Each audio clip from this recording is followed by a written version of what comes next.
বিকেলের দিকে গ্রামের পথে মিলির গরু পালিয়ে গেছে। মিলি দৌড়ে যাচ্ছে, পেছনে দুই বন্ধু ছুটে আসছে। আরে বাঁচাও, আমার গরুটা পালিয়ে যাচ্ছে, কেউ একটা ধরো। দাঁড়া মিলি, আমি আসছি। ওদিকেই তো গেল না। চলো দুই দিক থেকে ঘিরে ধরি, আমি ডান দিকে যাই, রুহি বাম দিক। ওহ না, গরুটা ধান খেতে ঢুকে গেল, মা আমাকে বকবে।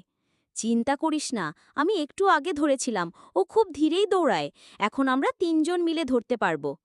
আমি পেছন থেকে আসছি, রুহি তুই সামনে থেকে আটকাস। মিলি তুই গরুর ডাকে ডাক দে, যেন ও চেনে তোকে। মোটা, মোটা, আজক, ও তো থেমে গেল। এইবার আমি ধরে ফেললাম। হ্যাঁ, পেয়ে গেছি।